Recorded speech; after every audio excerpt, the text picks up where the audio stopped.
Hey good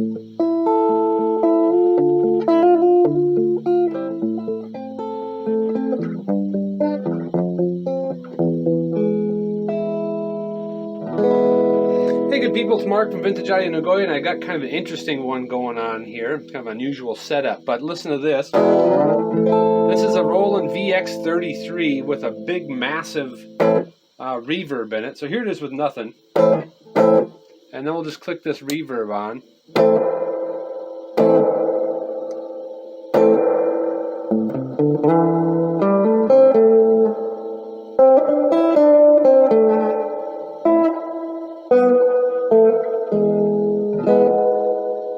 And obviously we can adjust how much of that reverb you want. You can turn it on and off on every channel. We'll just turn it off now so you can really hear the amount of echo we're getting. We've got this Guyatone EM-606 hooked up. Turn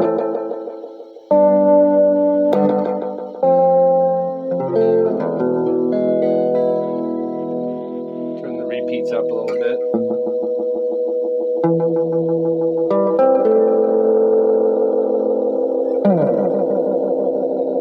It's almost a little too much. We'll turn that speed down.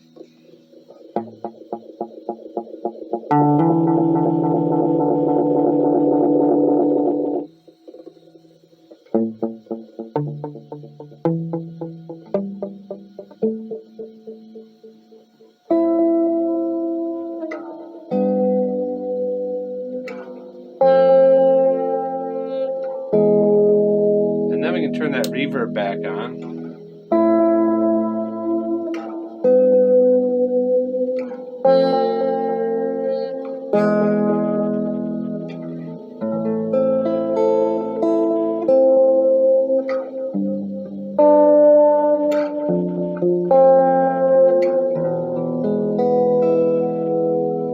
And then obviously we've got a lot of bass, treble controls here, as well as bass and treble on the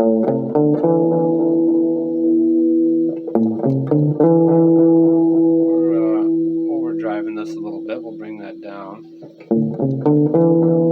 Still pretty hot.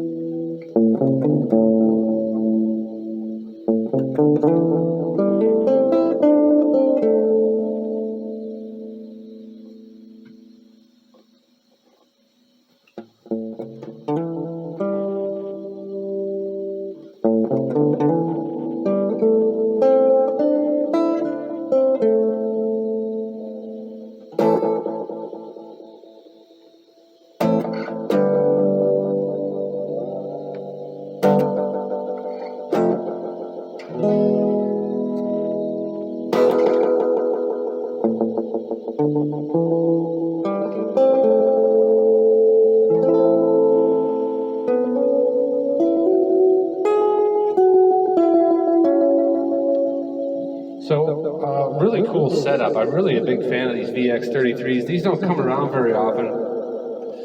If you follow my videos at all, you've seen me do a lot of videos with the VX-55 and the VX-66, which I really like also. The VX-66 is kind of a similar looking unit, but has the digital echo and one more channel on it.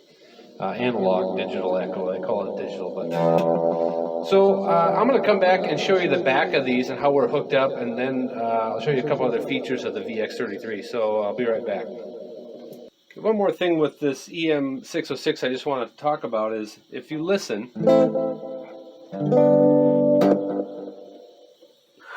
it sounds like we're getting a lot of hiss from the machine. The reality is it's not from the machine at all. Now just listen again.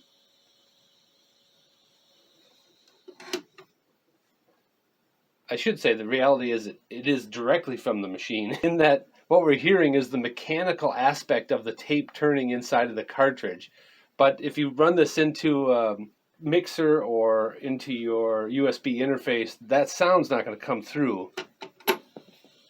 It's the sound of the cartridge itself. So that's why a lot of companies put the tape in the back, as Guyatone eventually did. I think you just hear less of that sound. It's directed towards the back. it's not overly loud, but we're so close to it right now that we're hearing what sounds like hiss, but in reality, again, it's just the tape cartridge making that noise. Alright,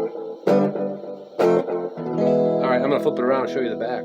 Okay, I just want to show you how this is set up right now. It's got an RCA in, RCA out from here going into this. This is an effect send and return if you go into a PA through a 1/4 inch.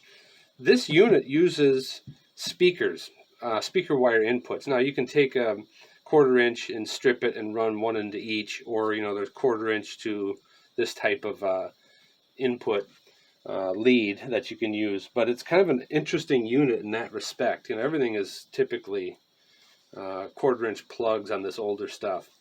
So that's how I've got it set up right now. This is a mono in here in the back. So funky little machines, really. Okay, I'm going to show you another cool thing about these. Okay, so I've hooked this back up now. This time I'm going into this old iPhone here. And the headphone jack on this is a little sketchy, so we might get a crackle out of this, but this machine is totally fine. But let's listen to this. First of all, listen to this. You can hear that reverb tank when you move it around with the power on. All right, now listen to this.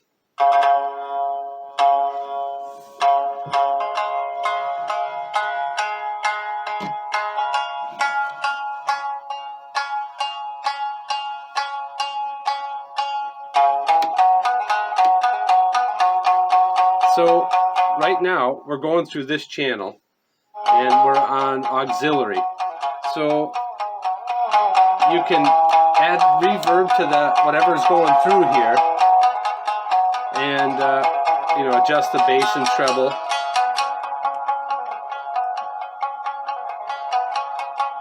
This is an old shamisen. A guy plays this in town.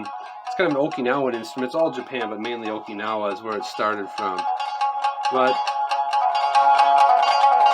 so now you can play any input through the back of this thing, and then at any time you can plug into here and turn this over to mic, and now this is back to just being a regular mic channel. Or you plug a guitar in here, throw it down to guitar, and it's a guitar channel, and then or aux, and then come over to this mic if you want, and now you can add vocals to whatever is on the other channel and add reverb to that or not add reverb to it, totally up to you.